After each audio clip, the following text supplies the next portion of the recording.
Ladies and gentlemen, welcome to the Tradesman Experience. This is the podcast built by tradesmen for tradesmen. My name is Josh, and of course, across the table in the rearranged studio is Mr. Nate Newton. Nate, how are you, sir? Oh, another beautiful day, bud. Telling you. All about it. Rode the bike from the Indian dealership over to the tuning place. And I was like, all I want to do is be on this fucking bike right now. 50 and sunny here. Snow-capped mountains, clear skies. It's yeah, would have been a beautiful day for it. I don't think it gets any prettier in my book. Yep. I'm digging this weather for sure. Mm-hmm. Being up where I'm at now, though, it's we get a little more weather, right? A little more snowfall and stuff up there. Yeah, where I'm at now too, it's a little bit higher and it's in like a little bit of a canyon. So when it snows down in the valley, it snows substantially more where I'm at. You guys got quite a bit more weather than we did last weekend. We typically do, yeah. Especially since most of those storms roll in from the south, so we usually get pummeled, and gotcha. You guys get the overflow. Yeah, makes sense. My conversation last week with Garrett. Yeah, by the way, fuck you, Garrett. Want me on the fucking podcast with you, prick? Oh man, so I wanted to bring that up. He was very transparent. About the operations of his business, the financials of his business, and his journey over the last year and a half to, coming up on 2 years. And one of the reasons I wanted to have him on here was really to kind of share a testimonial. You and I were talking about the coaching a little earlier, and there's so many things that I can't share with my clients because it's confidential. Right. And it's kind of hard to put your proof on display at that point. It is. So I wanted him to be able to kind of share his story that supported his cause and also supported our cause. So I'm forever grateful for him getting on here and sharing that. And it was pretty awesome because when we wrapped up our conversation, he was taking his wife and daughter to the zoo. Oh, nice. And so, he'd kind of blocked out the whole day, but he had the opportunity to do that. He could afford to do that. And he knows how him and I are between the podcast conversation before and conversation after. I think we spent probably almost 3.5, 4 hours together that morning. Sounds exhausting. I had to ride to Reno with you and back. That was enough for me. Way too much time. I know. Yeah. Being trapped with me in a confined space. It turns into a coaching session every fucking time because I'm incapable of discussing anything else. So it's, you and I talk about the weather for about 9 seconds, and I'm already like, yeah, you're over there scratching your arms and shit. The new ink is drying, scabbing over, and it's kind of itchy. But no, so I was, grateful to have him on here and share his story, and hopefully it was able to add value to someone. But I also wanted it to encourage someone that is hesitant about the coaching to let's just have a conversation. Right. The conversation is at no cost. Let's find out if we would be a good fit to work together. Let's see if what I offer is a good solution. And we can have those conversations. And ultimately, I also get to decide if I want to work with you. So right. Well, it always cracks me up. Like you do those initial things and it's like they've already got something to work on. Like they haven't even hired you yet. And they're like, oh, that's right. And then they get their little bit of homework, and it's like you see the effect almost immediately, And that's kind of my point. Is everyone has their approach to coaching and working with other businesses, and the quicker I can create a result, the more you're going to trust me, and the more likely you are to invest in yourself and allow me to be a part of that. And yes. Never do I talk to someone, even when it is an initial consult. I had an initial consult in here because a week and a half ago, a couple came in, sat down. She's wanting to launch a new business, and she just kind of wanted to pick my brain and talk about the coaching and stuff. And when she left, she was like, "Okay, I'll get back to you in a couple weeks because it's going to take me this long to compile all of this information and develop these plans and do our market research homework and things like that." Because that was a unique situation. They're a startup, and I don't do a lot of work with startups. but I kind of give them some information to kind of get rolling. Yeah, you sit back and wait till they fuck it up good enough, and then you step in and you're like, "You're stupid." No, it's an interesting point because through this year, one of the corrections or benefits that I'm implementing into the coaching with my clients is with any of the unlimited, there's now going to be an onboarding process. And it's going to allow me to expedite what I think would normally take about a month of conversation and meetings. We can expedite that into one single meeting. You're going to have a lot of homework, Right. but you can do that on your time and gather that information. And I've talked to a couple of my existing clients about it, and every one of them the response is the same. Yeah, I would have learned more about myself in the beginning, and that would have helped me also learn how to communicate with them more effectively. Yeah. And one of my clients, and it's a great example as to why we're doing this. We did personality profile testing late in the game. Well, the personality profile is now going to be part of the onboarding process. It's going to be a requirement. But when I was asking him kind of feedback and talking to him about the onboarding process, he told me, he said, had we done that in the beginning, I would have understood why I act this way and why I acted this way early on.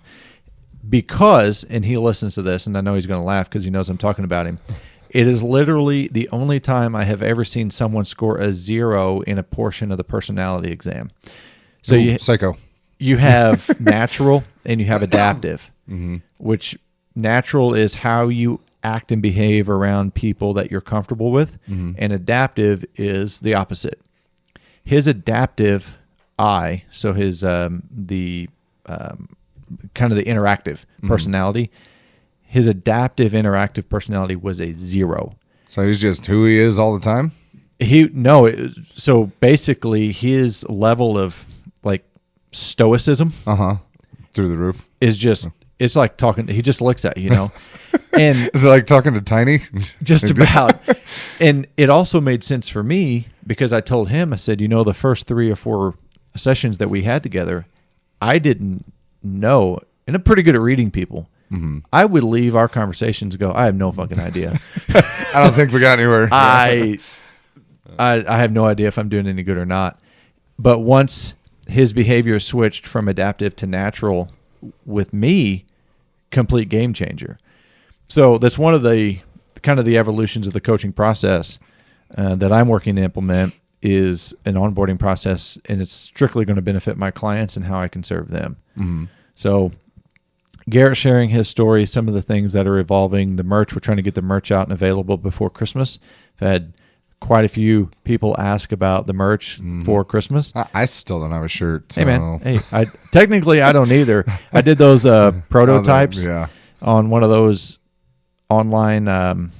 Didn't they come out crooked or something? I ordered 3 shirts and one was right. Jesus fucking Christ! I also paid $50 to expedite them and didn't get them when I was supposed to. So I'm assuming you went with somebody else. $150 is what I spent on those 3 T-shirts. Jesus fucking Christ! Yeah. So no, don't worry, guys. Our T-shirts are not going to be $50 a piece. Horrible experience I had, and I mainly bought them so I could start with the toolbox videos and re-recording them, so I had something on. But well, Becca just went through our office, and we finally got like this little wire rack, and we put it out in the break room, and it's got like fucking $8,000 worth of shit on it, between sweatshirts and hats and fucking long sleeves and whatnot. But I mean, we give them to the guys and give them to the team.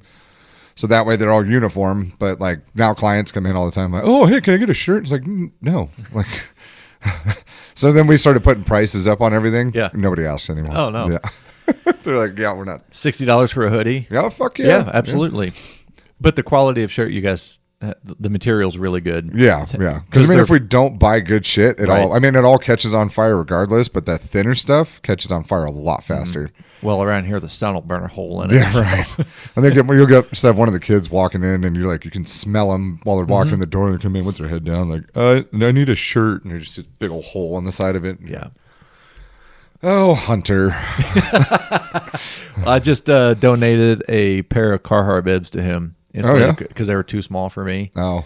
as in like too thin. Mm-hmm. So I'm like, Here I you know go. a guy. Here's skinny. I know a guy that fit him Yeah, perfectly. he's not insulated whatsoever. At all. Another quick point, guys. Leave a rating or review on the podcast platform Please that you're do. listening to. 5-star. 5-star. Because it does help the podcast become searchable. Like if you're listening to something already, you know, the you may like section Yeah. or what you may be Well, that's how we interested ended in up with section. It is. Yep. And that's kind of what made me think of that. I thought, man, that just the rating and reviews that people leave help other people find the podcast. So leave a rating, leave a review. If you find value in what we're doing, share it on social media, share it with your colleagues, your friends, your boss, whatever. So do that for us because it gives us the opportunity to continue to grow. Mm-hmm. Tonight's content is it welding? tonight's content is this is not a welding podcast. Yeah. I've used a term frequently over the last couple months, and that term is emotional maturity.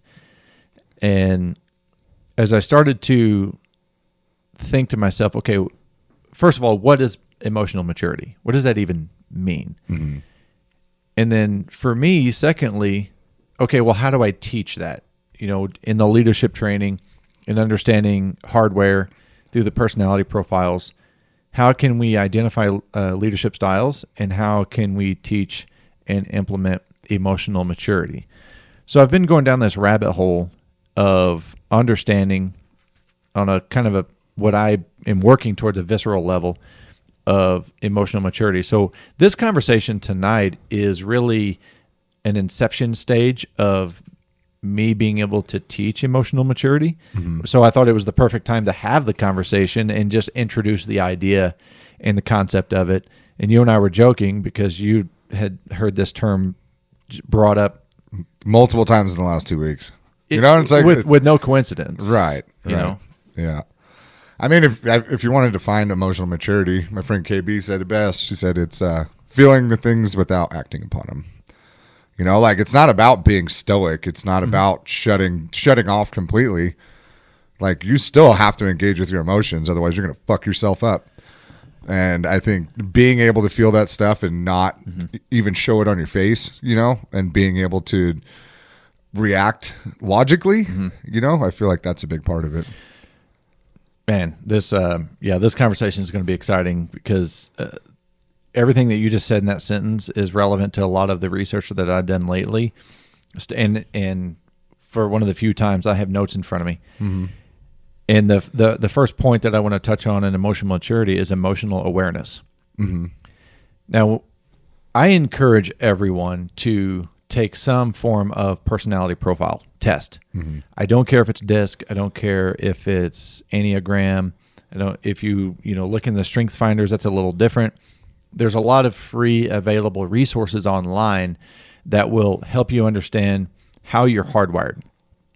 And having that emotional awareness, a big portion of that is understanding how you're hardwired. Mm-hmm. And when I say hardwired or hardware, the way that I define that is it is how you process information and emotion, period. Because you're hardwired a certain way. I'm hardwired a certain way. Matt, Becca, everybody we know, and everyone has their own way that they're hardwired. The DISC profile is going to help you have a better understanding of that, or any of the personality profiles will have you help you get a better understanding of that. That is going to immediately out of the gate create so much emotional awareness for you, because now you understand how and why you process emotion the way that you do. Right. I think a lot of people don't, like, they just know that they feel something. They don't ever stop to think why. Like, why do I feel this way about this? Like, and most of the time, like, I've come to realize, especially with like anger and rage, like it's all ego. Like when I actually like, why the fuck am I mad at this right now? Mm-hmm. And it's like, it's my ego being fragile. And it's like, what? Yeah, like, I think that's a good analogy, because part of emotional immaturity is allowing ego, to drive. Right. Understanding what ego is and understanding what your ego looks like, because your ego narrative and mine are going to be different. Right. And people hear the word ego and they're like, oh, that's a terrible thing. Like ego just means self. So it's the awareness you have of yourself. And like once it starts getting away from you and you get a negative ego, a bad ego, then it'll run off on you pretty quick. But if you're introspective, when you think about who you are and the type, like why you feel things, why you think things, if you actually take the time to try and figure that out, that's how you develop a good ego, a good understanding of self. Which to me, ego plus humility breeds confidence. Right? Yeah. So you have that extreme sense of awareness and maturity, but you also have the ability to apply humility to that formula. That's going to give you confidence. Because part of emotional awareness is understanding if you have confidence or not. I was reading something from John Maxwell one time, and he said, he asked this question. He said, what is the single most important ingredient in a person's behavior? Self-esteem. Yeah. So when you think about emotional maturity and emotional awareness, so emotional maturity is the big title tonight. When you look at emotional awareness, understanding what is self-esteem, what is your level of self-esteem, and how does that dictate the narrative? How does that dictate your story? Yeah. And is that narrative, kind of breed victim mindset? Does it breed fear, or are you understanding it and trying to cultivate, confidence, strength, courage? As we go through these, these are just kind of identifiers, right? And I think having emotional maturity and emotional awareness is being able to see those identifiers in your own behavior, but also understanding that once you know these ingredients, it doesn't just get better overnight. Oh yeah, no, right? This is a forever process. It's never over. Yeah, it's never over. But the more in tune with yourself, the better off you're going to be, and the more you're going to be able to control those emotions and have that emotional awareness. But John Maxwell's question I thought was really interesting. That self-esteem, would be the single most important ingredient to an individual's behavior. Well, I mean, look at people that have shit self-esteem and how fucking erratic they are. Like the constant mood swings, they're not even comfortable with themselves. So how the fuck are they going to be comfortable with you? Yeah. Yeah. That's 100% spot on. So creating that emotional awareness, yes, take a personality profile. And once you have that information, and every client that I have do it, oftentimes their significant other is always interested and reads the results, and they go, yeah, that's you. Bingo. Yep. No, this is you on paper, 100%. And it's a really great conversation piece between the couple and or between the team, because now you have something tangible that describes your behavior. Right. Yeah, and I mean, there's probably going to be some shit on there you don't like, but even when I took mine, I'm like, that's fucking bullshit. It wasn't bullshit. It wasn't. It was spot on. Yeah. I think Jordan Peterson actually has one of these now. He just launched one. Interesting. Yeah, I think I actually took it. It was like a couple bucks or something like that. But yeah, I still came in the high D. Same kind of thing as the DISC test, but be interested in seeing what like his approach, though, his perspective, I guess, on the right. I don't know. I think you just pulled it up on his website, okay. But yeah, might as well take a run at it. Yeah, I'm definitely interested. So emotional awareness. The next ingredient is emotional discipline. Now, when I say emotional discipline, what's the first thing that you think of? You? I'm sorry. You have to have you have to have emotions to have discipline. But yeah. So if I told somebody that, hey, you need to be able to discipline your emotion, usually the first thought is that, okay, you're acting out, you're being maybe irrational or not controlling your anger. And I had an experience a couple weeks ago with a client who did a personality test, and I understood that emotional discipline plays on both ends of that spectrum. Mm-hmm. This individual, like a lot of people, doesn't like confrontation. Okay, so when a situation would arise, their natural emotional reflex is to avoid. Mm-hmm. Okay, part of emotional discipline is recognizing that and not avoiding the situation. Just like if you behave irrationally or allow anger to take over, you also want to be able to maintain that emotional discipline and recognize that and approach the situation differently. So the emotional discipline isn't just for people that are loud or boastful or aggressive or assertive. You talking about me? What? It's for both. It's for all people. Mm-hmm. And that emotional discipline is about recognizing how you're hardwired and how you behave in certain situations, and going, okay, this is how I need to approach this. Mm-hmm. Not submitting to the emotion, right, and either getting angry or just avoiding the conversation altogether. Mm-hmm. And so my conversation with him, I said, part of your emotional discipline is recognizing that and going, okay, what's the best way for me to approach this situation mm-hmm. and solve it? And what's really important for people to understand too, that don't naturally like confrontation, is they make a much better leader mm-hmm. when it comes to having difficult conversations. Right. Because they want to approach it in a way that's not offensive mm-hmm. and that's not extremely uncomfortable. They want to create an environment that makes the conversation comfortable. So they're going to be able to navigate those conversations a little better mm-hmm. than someone like you or I. Right.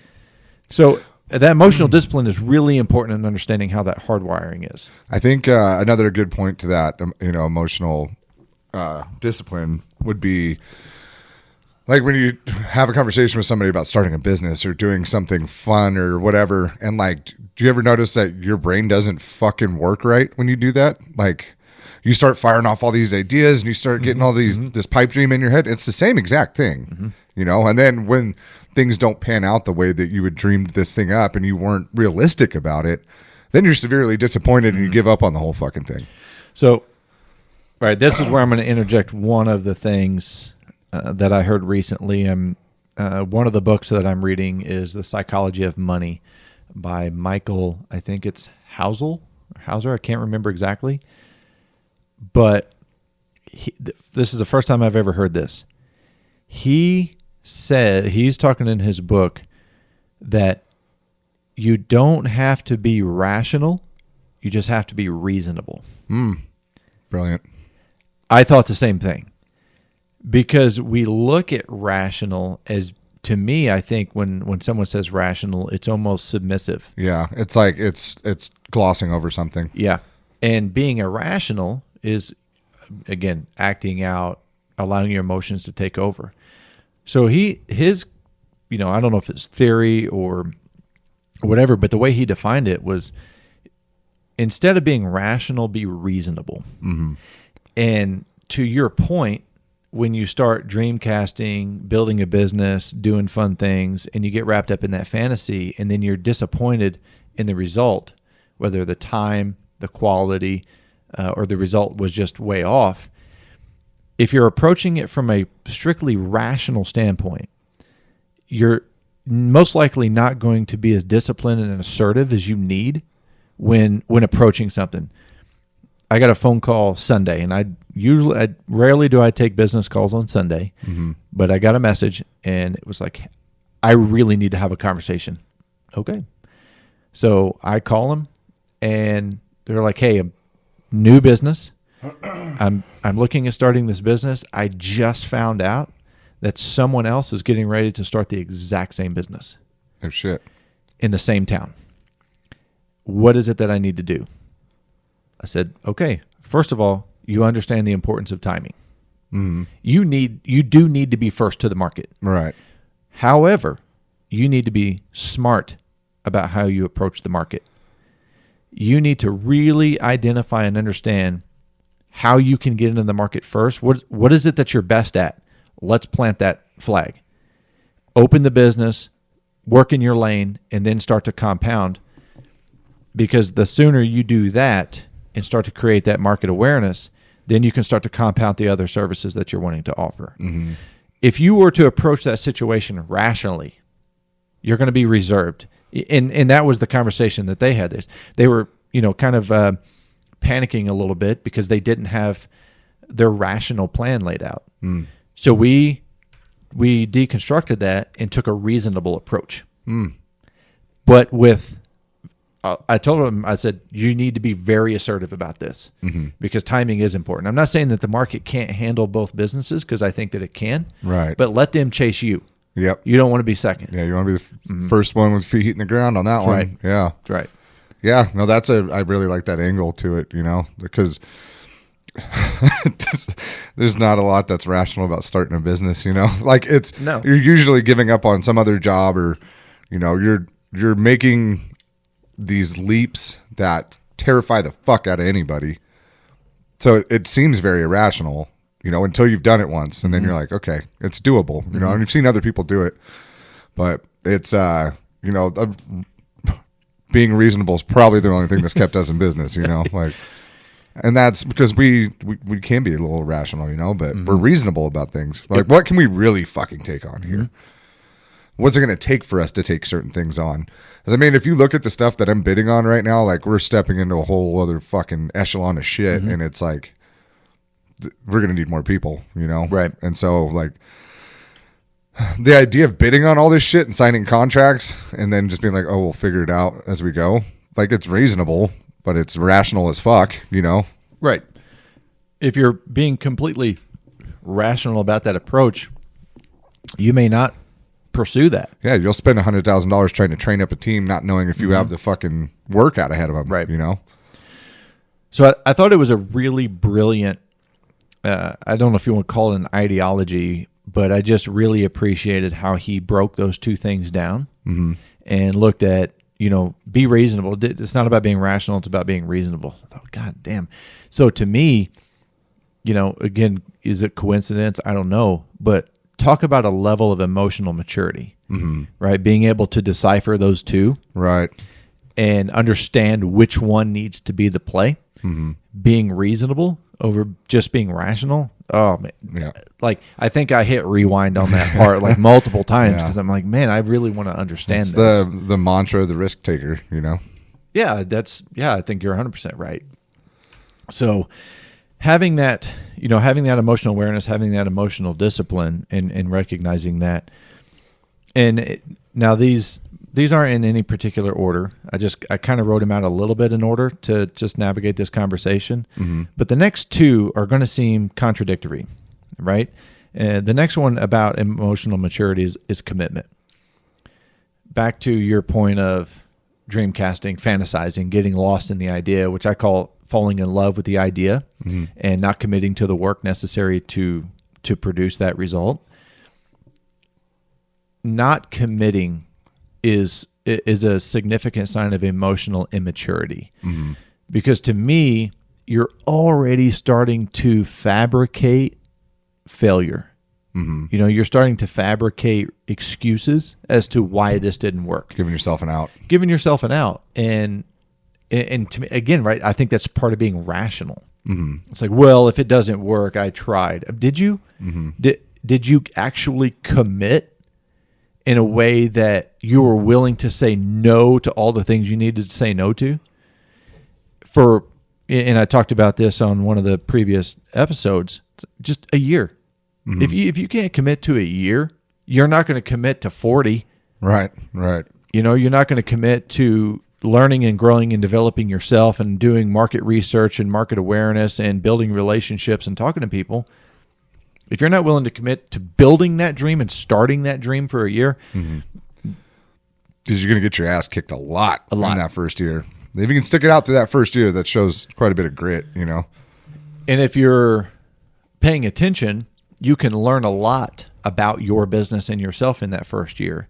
And I think one of the mistakes that people make, and speaking for myself, is we get so wrapped up in the work, doing the work, is that, let me check this. Hold on. All right. technical break there for a second. We were talking about commitment, and I was talking about the dream casting and everything. Mm-hmm. Now, what's going to seem like a contradiction to commitment is blind commitment. And I think sometimes people get so wrapped up in the idea and making that thing work that they don't quit when they're supposed to. Right, right. So they have this blind commitment to it. It's like, they'll sacrifice everything. Family, finances, money. Their sanity. And I think it's a real unfortunate story that you hear over and over and over again on social media or stories or whatever. Somebody that lost it all and came back from nothing. I never gave up. Those are one in millions, million examples. Yeah. The reality of that is they don't share the stories of what the people quit when they needed to quit and rebuilt or reinvested or rebranded. So understanding the difference between commitment and blind commitment, again, is part of that emotional maturity. With the leadership aspect of it, you have to commit to that forever. You have to commit to the fact that you have to continue to evolve yourself, grow and develop yourself to be able to best serve the people in your life. And I say people in your life because it doesn't matter if it's your family, if it's your friends, if it's the people that you work with. The truth of it is the people that you care about the most deserve the best version of you. Right. And when you commit to that, and when you commit to developing that every day, and understand that there's days you're going to go backwards, there's days you're going to flatline, and there's days you're just going to grow exponentially. And that's all part of that process. But committing to that and saying, okay, what is it that I need to be doing that's going to best serve me, and by proxy is going to best serve the people that I'm involved in work, life, whatever. You have to commit to that. And you don't get to plateau, you don't get to stop, and you don't get to step back and go, okay, well, everybody knows what I expect, so they should just do it. Yeah. Okay. Yeah. No, that's a good point, because and something that I've developed recently is boundaries. And it's actually on my list. Is Good it? job. Yeah. Oh, Love okay. it. Oh, I love it. Yeah. But, cause I never really, I got really thick skin and I'm pretty strong emotionally, and so I would let people get away with a lot of shit, and at the sacrifice of myself. And so now I'm fucking flat out with people when it comes to my boundaries, like shit that I don't want to deal with, I don't have the capacity for, and I'm just flat out not going to engage in. It's like, hey, we're not doing this, and it's like, you cross that boundary line, I'm going to set you back across it really fast. And people get really taken aback by it, because I was that way for so long, that when I do clap back on somebody and I'm like, hey, we're not doing that.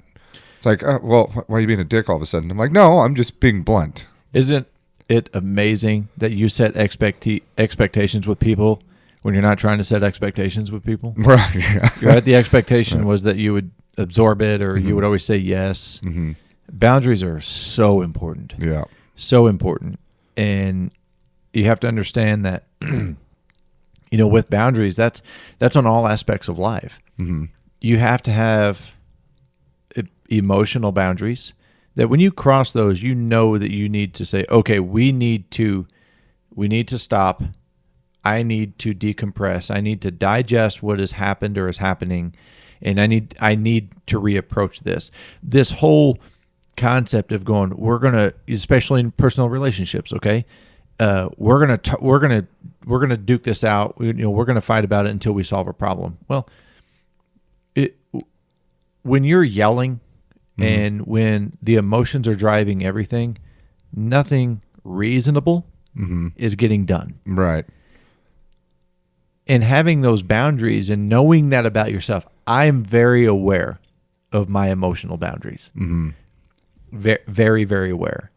And people that are really close to me, which I'm very fortunate because I have amazing people in my life, You're welcome. Yeah, I know, man. Thank you.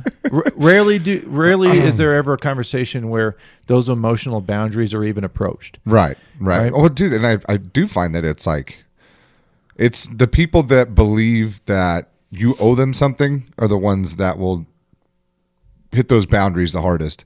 And like my mother's one of them. And like I straightened my mom out because nobody's ever done that to her.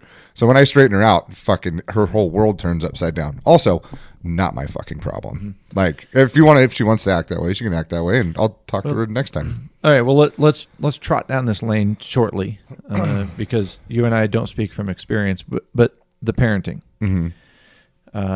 The parenting aspect and understanding emotional maturity. Again, there's so much of this information, and I think when you're in tune to something, you pick up, mm-hmm. Pieces of information. And I heard something recently. There was an interview, and she was talking about her mom, and she said, "My mom told us I'm not raising kids; I'm raising adults." Mm. And that really struck me, right? Because I think there's a lot of parents and parenting relationships that don't cultivate open dialogue. They don't cultivate, children or kids thinking for themselves. They don't work to develop that emotional maturity in themselves to be able to lead the people in their family mm-hmm. down that same path. It so often becomes because I said so. I am the adult and you're the child. Right. Do as I say, not as I do. Are you sure? Yeah. We're both kind of a child here. Right. Again, the scale of emotional maturity. Mm-hmm. So I think it's so important for people to understand that to be effective in all areas of your life, I think parenting is a great example, is you really, really, really need to understand and work on developing your emotional maturity mm-hmm. because your kids do what they see, not what you say. Right. And when you manipulate conversations, when you play the victim, mm-hmm. When it's never your fault, all of the bad stigmas of bad parenting, that's what you're really instilling into them. Yeah. Well, and just like the idea that your kids fucking owe you anything it's so commonplace and it's so nonsensical. Like mm-hmm. you're the one that wanted kids. They didn't ask to be here. So don't pull that fucking card of, mm-hmm. I brought you into this world. You need to bow down to me. And it's like, no. Like, we're both like adults now at this point. So, and what does that adult relationship look like? Mm-hmm. As people, and again, I think it's so. I just think it's a really good example of understanding emotional maturity. Mm-hmm. In life is being able to evaluate yourself as a parent or that parent-child relationship, and understand where both of you are, right? Because here's the thing you got to be careful of with emotional maturity is it's really easy to point the finger. Mm-hmm. Okay, I heard one time it said when you point your finger at someone, there's three pointing back at you. Mm-hmm. So you don't tell kindergartners, I think. probably. Yeah. I mean, which means I would have heard it in high school. Yeah. So you've got to make sure that you're introspective with this mm-hmm. information, yeah. and that you learn to apply it to yourself first. Mm-hmm. Realize how much of this is your bullshit. Mm-hmm. And the fucked up part is you're gonna come to find out 95% of it is your bullshit. Mm-hmm. You didn't take the time to set boundaries. You didn't take the time to commit to something. Whatever it was you did, whatever the outcome is, it's mm-hmm. a result of how this list looks. And it's easy to be like, well, no, it was circumstantial. Mm-hmm. The fuck it was. Well, accountability is the next word on the list. Oh shit! Look at us all linked up and whatnot. Great minds think alike. So do ours. Because you're right. Everything that you are and everything that you have and the quality of the people that you have in your life are a result of every decision that you've ever made. Mm-hmm. And you have to own that. Yep. You have to step back and recognize that your physical condition, your mental health, your finances, your relationships, your, where you are in your career, those are all results.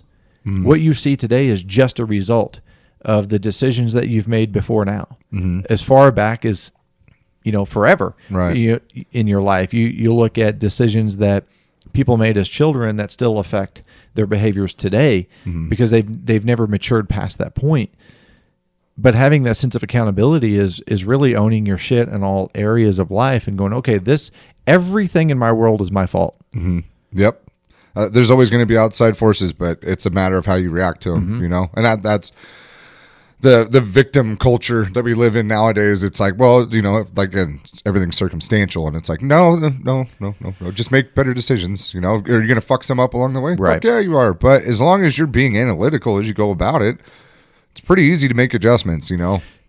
I like that you used the word analytical because it's better than being critical. And there's a difference. I know people that are high performers, high functioning, highly successful, but they're really self-critical. That internal dialogue is Yes. not very pleasant. So being analytical, I think, is being able to kind of separate the emotion of that and review those results and then evaluate how you can make different decisions to create different results. The critic is blaming you. You know, so there's a difference between blaming yourself and taking ownership. Right. You know, and being accountable. I'm not talking about blaming yourself for these things. Blame doesn't work anywhere. Nowhere. Whether it's on yourself or somebody else. Like, blame is just stop fucking doing that in general. Like, it doesn't fucking do you any goddamn good. I went to Wendy's drive-thru You piece of shit. I do. Let me tell you what I felt like. I'm blaming you for that. Yeah. I was here. I was in the office and I was working a lot later than normal, and I hadn't planned on staying that late, so I didn't prep my food to accommodate me staying that late. And it was like 7 or 8 o'clock at night, and I'm here and I'm like, God damn, I'm hungry. And then that craving kicked in. I'm like, oh my God, I want a double cheeseburger or Fucking something. You know? Baconator. So I leave here. I drive down. I see a Wendy's. I like Wendy's burgers. So since I like Wendy's burgers, I got 2 double cheeseburgers. Came back here, ingested both of them. Did you just like fall asleep immediately, or? I woke up in the middle of the night and thought I was going to puke my guts out. Really? Yes. I'm like clammy, Uh-huh. and then I'm angry. Right. Right? Damn you, Wendy's. I'm like, why would I do that? You know, I've been on this strict, clean nutrition for a while, and even this weekend, I reevaluated all my macros, and I've got to ramp up my food intake quite a bit. But I just throw on whatever it was, 1,600 calories of double cheeseburger Garbage. Oh, dude. It was, but Did it taste good at least? it was amazing. So, funny part about Wendy's burgers giving you a stomach ache. I was in Canada and went to Wendy's and got the most disgustingly greasy, gigantic burger they had. And I left there, and all of a sudden, like, this stomach cramp just fucking kicks in. Dude, my fucking appendix I had appendicitis. I had to get an appendectomy. And I'm like, it was fucking Wendy's, man. Like, it was totally Wendy's. It was stupid Wendy's. I haven't been able to enjoy a Wendy's burger since then. So. I would imagine not. I've got a couple things that are like that on my list. There's a type of coffee I can't drink anymore because I got like violently ill. Had nothing to do with the coffee. Right. But it just, the association is there. The association's there. Goldschlager. Oh, we're going down that Can't hole. even fucking smell that shit. I'll throw up out my butt.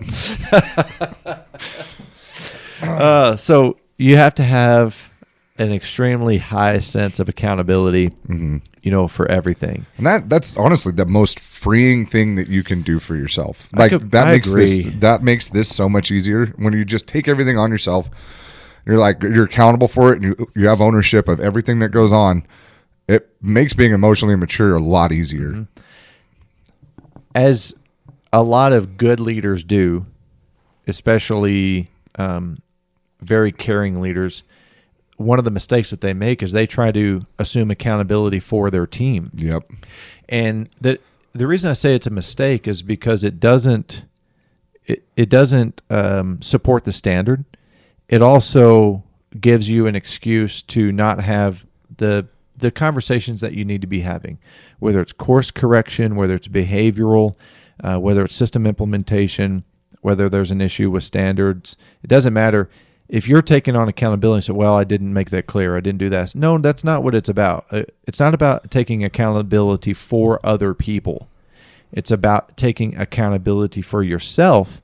And one of the difficult principles of being accountable for yourself is having those difficult conversations. Yeah, right. Right? You're accountable to confront that situation. You are, if you're going to be accountable to yourself and best serve that individual, again, relationship based, work based, it doesn't matter.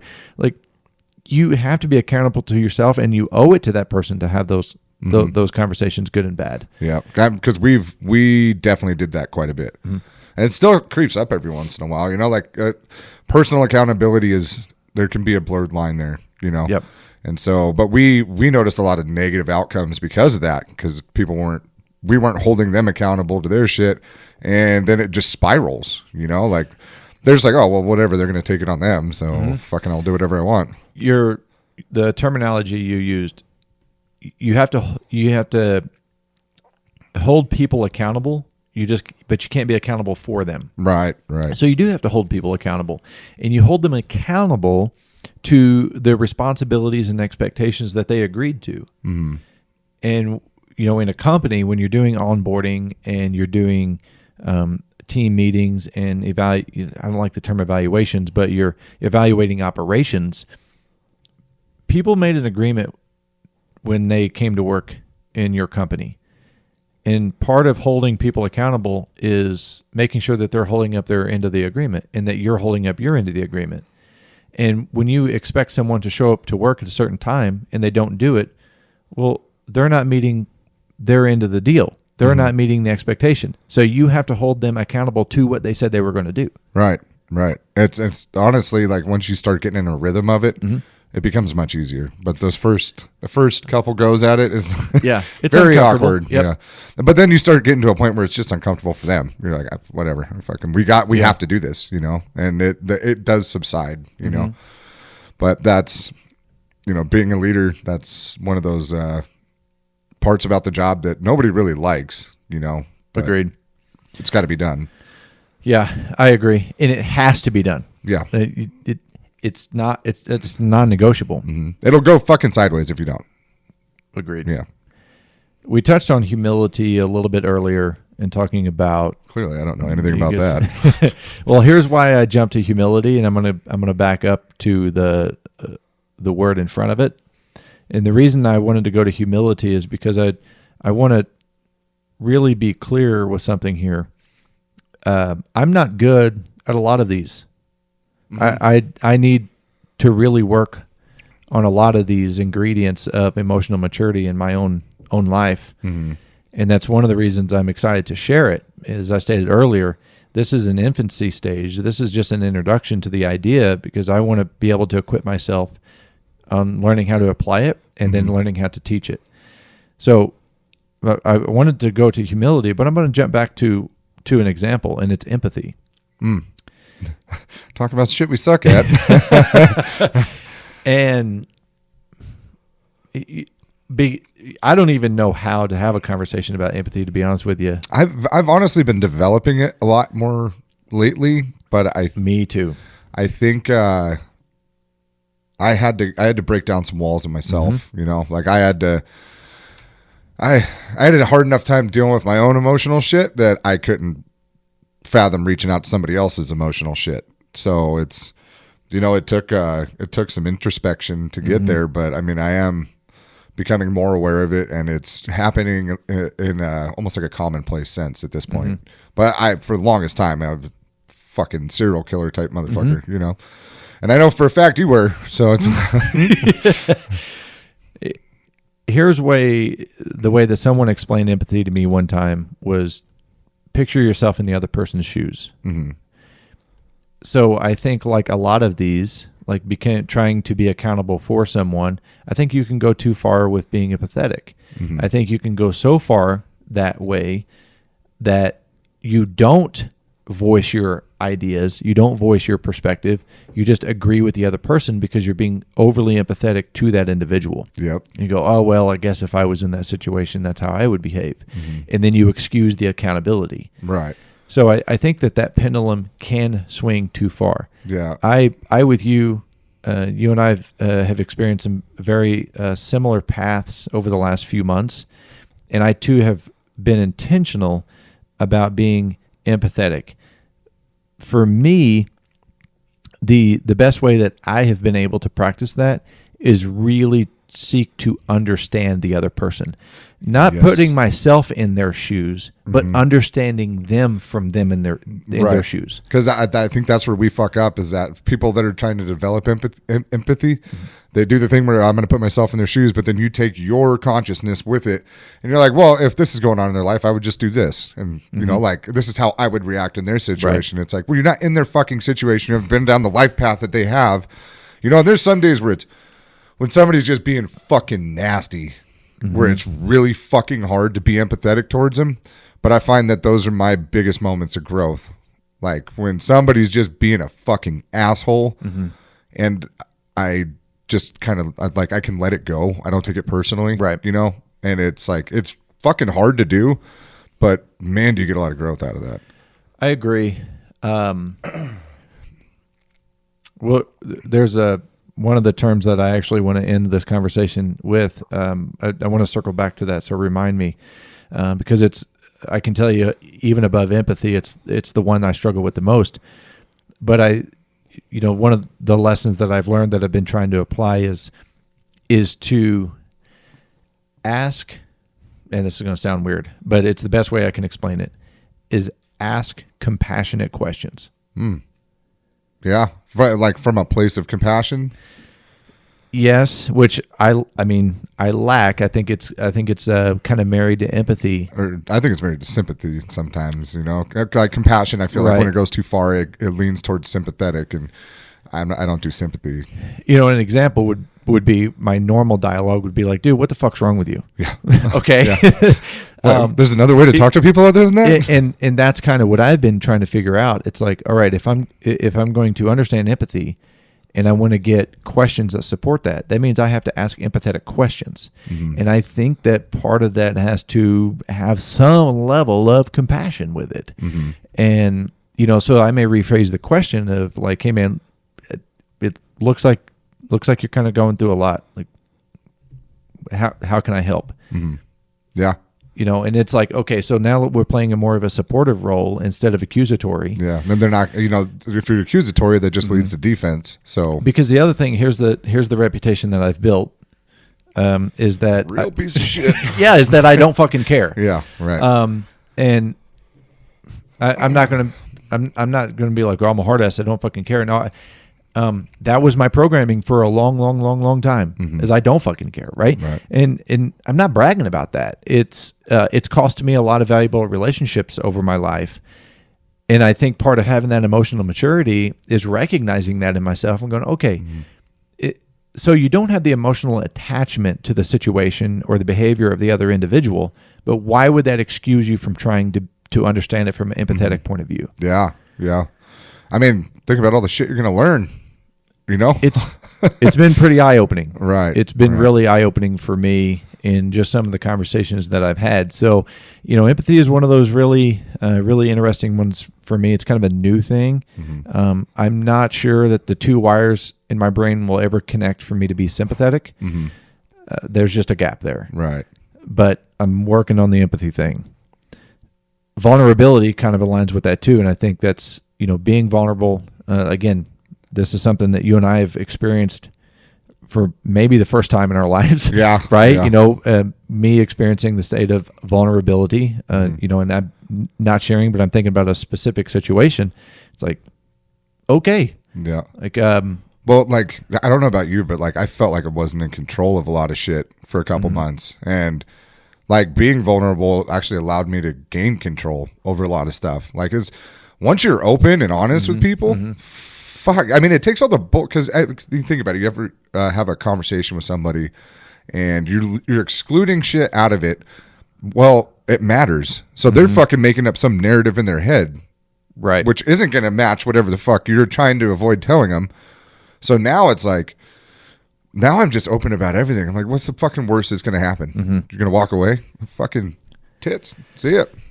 Yeah. So developing that sense of vulnerability has also giving you a sense of strength. Mm-hmm. Yeah. Yeah. It definitely went hand in hand, you know? When I had a conversation with a guy, this was probably a couple years ago, he made a good point, and I agree with it, and that's why I want to share it, is when I talk about being vulnerable, I'm not talking about being vulnerable in every situation, because you can't be vulnerable in every situation. You've got to be smart. You've got to be tough. You have to be strategic. You've got to be tactical. You've got to be on point. But business meetings are not a great place to be vulnerable. Right. Yeah. But vulnerability comes it's very helpful in a point of self-evaluation. Like, you went through the situation. Now, if you're going to evaluate it, having a sense of vulnerability is healthy. Because I think it does open you up to other perspectives, other ideas, other causes, reasons. So, I think vulnerability is one of those things that you need to balance. You do need to be in control of it. You need to be something that's a vulnerability, a high maturity level of vulnerability, I think is really important. But again, it's another one of those, like, I'm trying to cultivate, I'm learning. Right. And learning how to use it in a way that benefits me to better understand. So the next two go hand in hand as well. This was a term that I heard.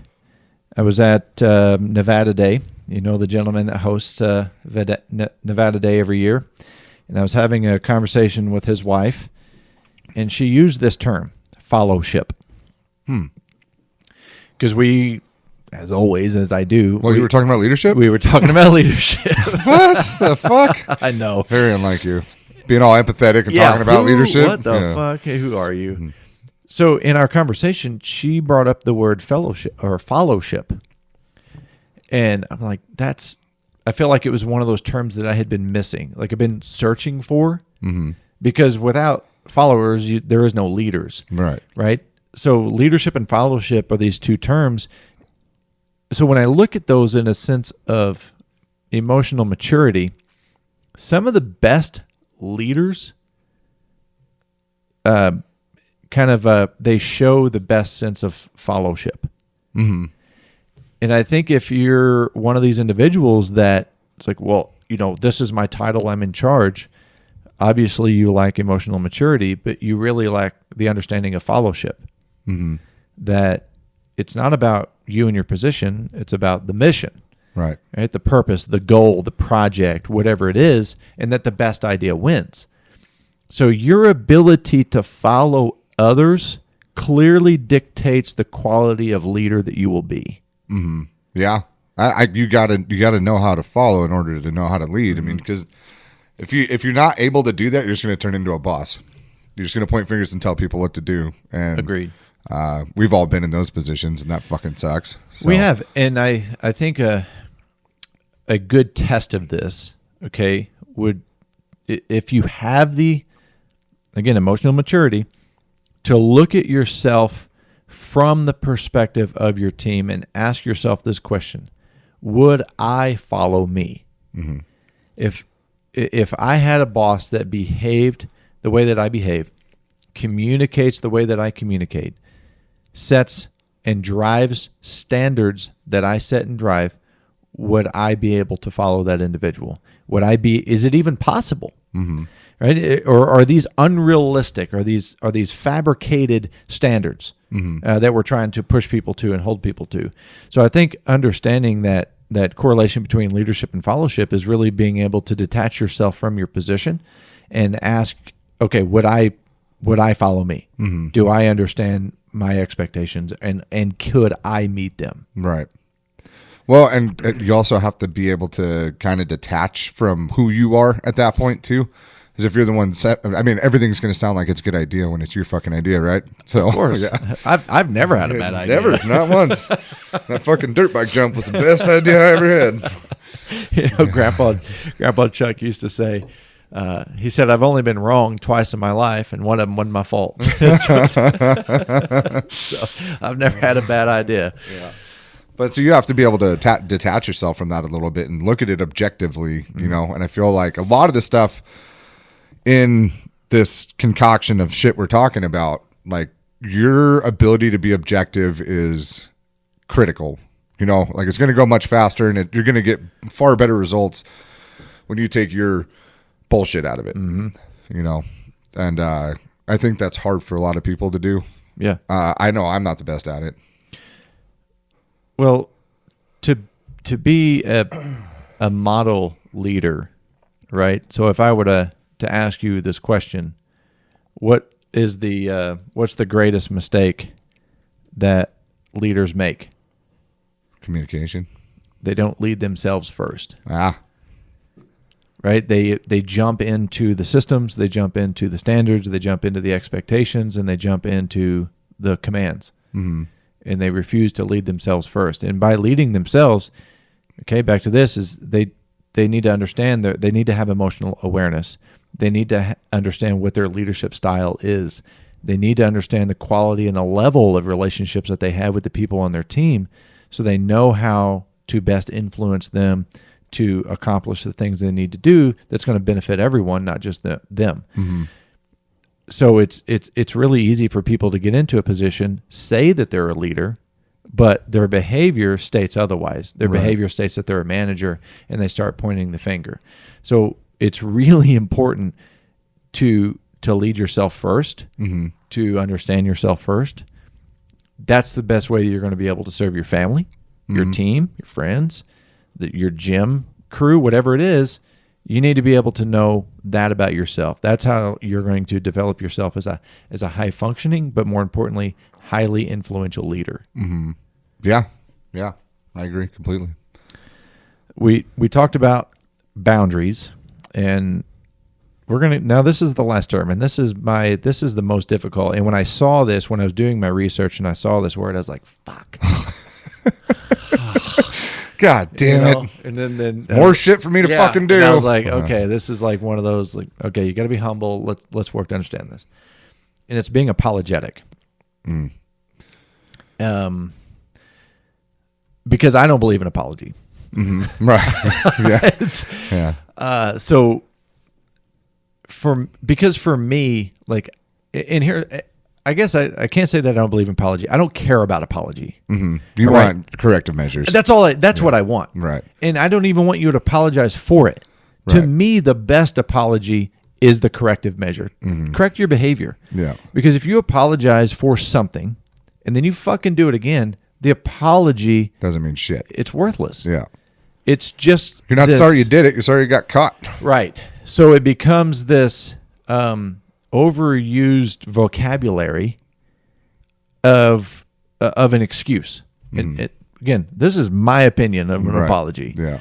And I kind of feel I'm not the most forgiving person either. And it's kind of your point earlier. Circling back to it's like, I don't want your apology, and I don't want your forgiveness. I want you to fucking do better. Right. Like you do that. And I know that if I work to develop the best version of me and you do the same, at some point we're going to align, and that relationship is going to seek its own level. I don't need you to apologize for shit that you can't change and I can't either. Right. So when I saw that term, I'm like, I don't really know how to approach that. And from a relationship standpoint or a leadership standpoint, it's like, so when does apology really matter? And I don't have an answer. When we for that. Step on somebody's toe. I guess. Because I've had this really fucking dumb habit ever since I was a kid. Like, I apologize for everything, and I've been trying to be more cognitive of it, but for some reason there was something about the way I was raised that I guess it's because I was constantly doing something I wasn't supposed to be doing. So I was just like, That's sorry, fair. so like that. Sorry, I got caught. Yeah, exactly. Thing is, the words would just come out of my fucking mouth. It meant nothing to me, and nobody took it as anything serious, And maybe that's why I have created this this sense of neglecting this word, is because I believe that it is overused, and if it's overused, it's undervalued. There's no truth or reality to it. So I think that we use the term so frequently that it loses weight with me. Yeah. Doesn't mean shit. No, and it would have to be something pretty significant and almost, I don't know, undoing, for me to apologize for. Mm-hmm. Yeah, like you ran somebody over. Yeah, I think there are situations. Sorry, I can't unparalyze you. Right. It's like, being extremely apologetic, and, there's obviously an array of emotions that would be involved in that. Mm-hmm. But if I'm apologizing, okay, and this is another thing this is how I think. If you're apologizing, what you're really telling me is that you weren't aware of nor in control of your actions, behavior, emotions, and decisions. Mm-hmm. So what the fuck are you doing? Yeah. Do better. So if I say I'm sorry, what a lot of people, to me, again, is like, oh, I'm sorry I wasn't paying attention to the things I was doing and what I was saying and how I was behaving, because I'm clearly not in control or aware of my emotions, behaviors, and actions. It's like, then get the fuck away from me. Right. Like, don't apologize for it. Go fix it. Right. So I don't know. You just got this little fire in your eye, dude. I just little twinkle. Man, this is one of those that because you're not able to do it. You're like, God damn it. It's not something that, if you hear me apologize, you probably killed somebody's mother. Pretty significant. It's pretty significant because I'm just not emotionally attached to that word. And like I said, if somebody's like, "Oh man, I'm sorry," I'm like, fuck off. Yeah, just don't apologize. Just fix it. Right. Like I literally have zero interest in the apology. Just I care more about the different result. Go create a new result. That's what I care about. Let's evaluate. Let's have an intelligent, mature conversations about it. Don't fucking tell me you're sorry. So I just it really frustrates you, doesn't it? It does, man. It's man, I just think it's part of this overused bullshit excuse of poor behavior. It's like a woe is me kind of a thing. Yeah. It's like, and you're going to continue on with your shitty behavior, and and so my last point, and kind of coinciding with the apology, is I think a really is this that quote? Good. No, which quote? I don't know. You told me to remind you of something. Oh no, that was it. Yeah, okay. It was circled back to it. Okay. Is I think a good indicator of your level of emotional maturity. Why is this stopped? It's fucking me and technology, man. It's just it's like and your point was like, we are emotionally mature because we're not throwing that thing through the fucking wall. Right. I saw you thinking about it though. Trying to evolve this show and the social media presence and stuff. We're trying out a new platform here of recording, and I'm going to get to learn a lot about the editing process. But the last point that I wanted to make in understanding, I think it kind of coincides with the apologetic, I don't know what you want to call it, element, is I think a good indicator of emotional maturity is how you argue. And this is why I think it correlates with apology, because you look at how people, they argue very stupidly. And then they apologize when they're done, right? You have this heated, irrational knockdown, drag out, and then at the end, what do you guys do? You apologize. Well, what does that argument look like? This, based over what I've witnessed years of experiences, keeping score. Keeping score is one of the most emotionally immature arguments that you can have. And because something comes up, and then all of a sudden you start reaching into this bag of things that you've been holding on. Well, you did this, and well, you don't have to do that anymore. It's like, well, I said this before. It's like, wait a minute. Shut the fuck up. That's getting you nowhere. No, you're escalating the discussion by pouring on all of these other ingredients to the mess that you're already in.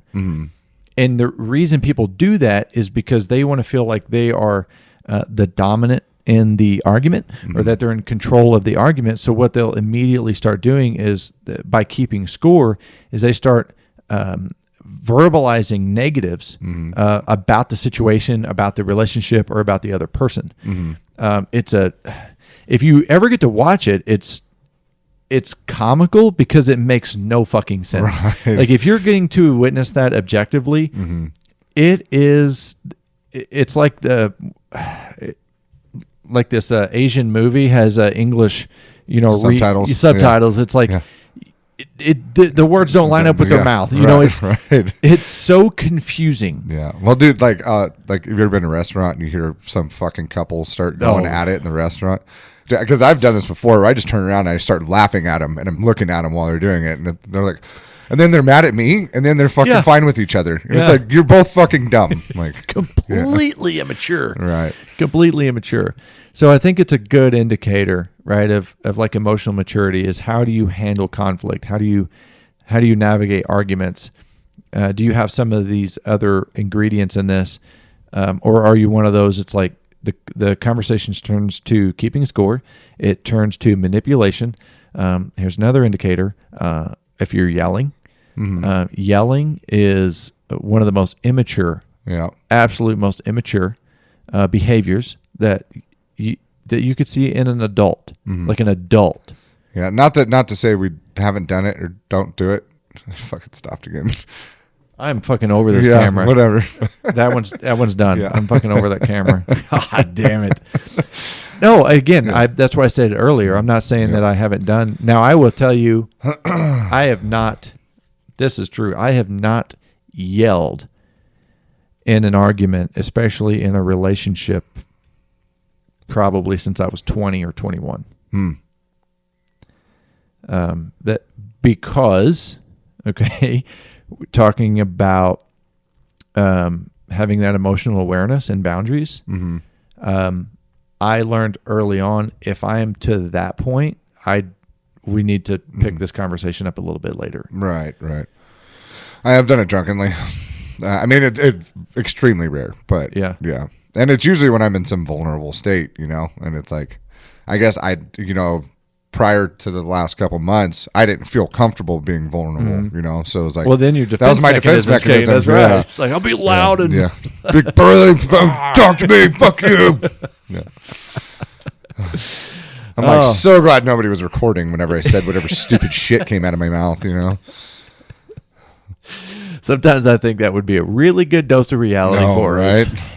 So imagine if like a camera crew followed you around for a day, and you like an invisible drone or something, right? And then you don't know what day it's going to be, and then you just have to watch the footage. You'd be like, "Oh, I am fucking up." Yeah. I saw a brief video of myself in the gym the other day, and I was like, I still got to do more legs. Yeah. Definitely an area that I'm that or maybe some trend, Yeah, maybe it's is that where is there's a crack in the bottom of his back? It's supposed to be an ass there. It's not. Yeah. So no, having that emotional awareness, understanding how you behave and respond, and if you understand those indicators, like where you are getting angry and you want to yell, or you're starting to manipulate the situation instead of understand it and then work to control yourself. That's a really good one. Yeah. Understand the situation, not manipulate it. Yeah. I think that is all necessary for emotional maturity. And, what I've learned, and that's why we're talking about this, one of the things that I've learned is how important this topic is in high-performing leaders. Is that high sense of emotional maturity. Yeah, people aren't going to want to follow you if you're emotionally immature, That's, I mean, just anybody think about it. Like, if somebody is not able to do these things that we talk about, like, I'm not saying that they're, firing on all cylinders all the time on all of this, but, you're allowed to have your moments. You know what I mean?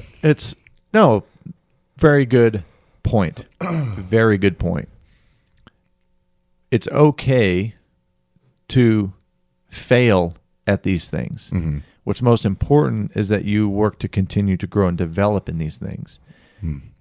You're going to have situations where you're not being vulnerable, or you've crossed boundaries. You don't have the emotional discipline. In the leadership training that I do, I talk about the difference between emotional discipline and emotional intensity. Mm-hmm. The emotional intensity is part of this, what we're talking about tonight, because you are in control of the emotion. Mm-hmm. You're actually so in control of the emotion that you're using it to emphasize the situation or the influence or the point that you're making.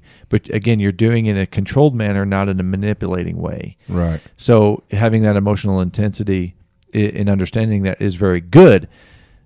But again, you're gonna make mistakes. Mm-hmm. You're going to falter on these things, and your emotional discipline. You're going to decide to avoid the confrontation. You're going to decide to avoid the conversation, or you're just going to fucking blow up on it. Mm-hmm.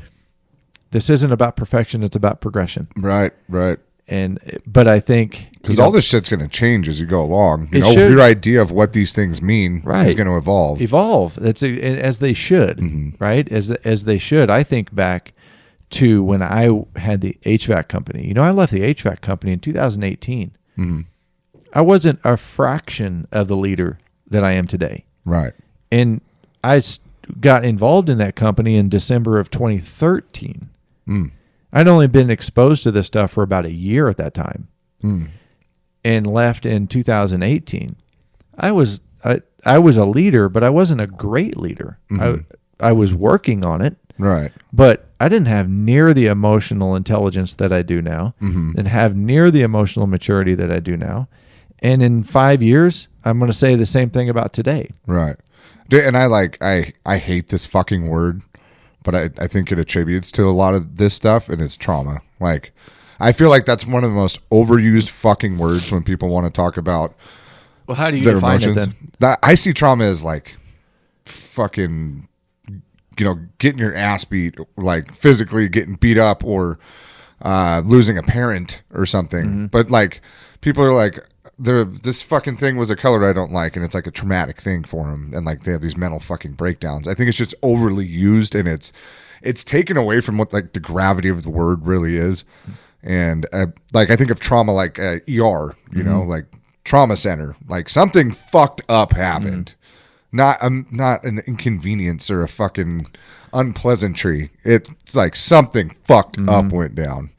But I mean, I think that, like, we've both had a little bit of trauma recently, and it's just like, like sorting through that you kind of need that shit in your life, like I just posted something today from Shia LaBeouf was on a podcast, and it's like, that's part of being a man, is you got to fuck shit up a little bit, Yeah. and make shit uncomfortable and do what's best for you, like you have to take yourself into account at some fucking point in life. And I think, especially being a man, a lot of people don't seem to give a fuck about that. You're expected to sacrifice yourself for a lot of shit. You are, and I had a conversation a couple weeks ago, and as I was asking questions and we were peeling back layers, and it was an evaluation, and I was asked by this individual to do an evaluation. So I had him fill out these certain things and list out these certain things. And so in our conversation, we started, I was asking questions and trying to navigate and really get an understanding. And the reason I'm talking about this is it's to your point exactly. And we got to a point in the conversation, and I said, are you your biggest fan? Mm-hmm. And, they looked at me, and I said, do you show up for you every day? And your point is, one of the perceptions that you have to sacrifice as a man, and as a successful man, is it's the farthest thing from the truth. The reality is, you have to show up for you every day before anybody else. Exactly. And when you do that, the version of you that everybody else is going to get is far superior. Because what an incredible transformation that will make in your life and in your relationships and everything that you do. Is you work on these things that we've discussed today, but you fucking show up for you. And then, by association, by by proxy, yeah. By purpose, everybody else will benefit from that. And in that conversation, it was really I love when I get to be a part of someone having like a transformational moment, like that sense of awareness that they hadn't experienced before. And, and it's almost always emotional, right? It's because we're like in the shit, right? Like we're peeling back the emotional layers, and to see people have that, it's like, good. Now we made a turn, Right. Now you get to start developing a plan and implementation and evaluating the results and whatnot. But it's so important for people to understand that, and developing these things in yourself and working on this is showing up for you, is being your biggest fan. How many people go to the gym and they're not going to the gym for them? Right. They're going there to try and get laid or some shit, some mating ritual. Mating ritual. They're trying to salvage a relationship. They're trying to do whatever. It's like, no, do it for you. And then all of those other things will benefit. Yep. So when you show up for yourself, you show up for other people. Agreed. So look at us talking about shit that nobody likes to talk about. God, I feel like we got to tell a dirty joke or something to get our penises right in the beehole. What the hell? What's that Matt always says? I'm going to punch you right in the dick with my butthole. I'm like, wait, what? That's I don't know how you're going to talk me into that, but I feel threatened and I don't know why. You showed me. Oh man, it's always good to have you back in here. Yeah, buddy. And we are working to create better YouTube videos. Again, that went famously. This fucking camera. This is the 4K camera I bought, and this is not going to be on YouTube because this stupid thing shut off 4 times on us, and so I've got to figure out what I'm doing wrong with it and correct that. So. The audio will be on YouTube. We're going to use some of the clips for social media and whatnot. But guys, we're constantly working to grow and develop and add more value to you and doing it in a high quality way. So that's why we're trying to do all of these things. Right. But you can find Nate on Instagram at Nate Newton 87. I am on Instagram at The Tradesman Experience. Email is thetradesmanexperience@gmail.com. Website is thetradesmanexperience.com. And the YouTube channel is The Tradesman Experience. Thank you so much for spending this time with us. Get out there, get shit done. Be proud to be a tradesman. See ya.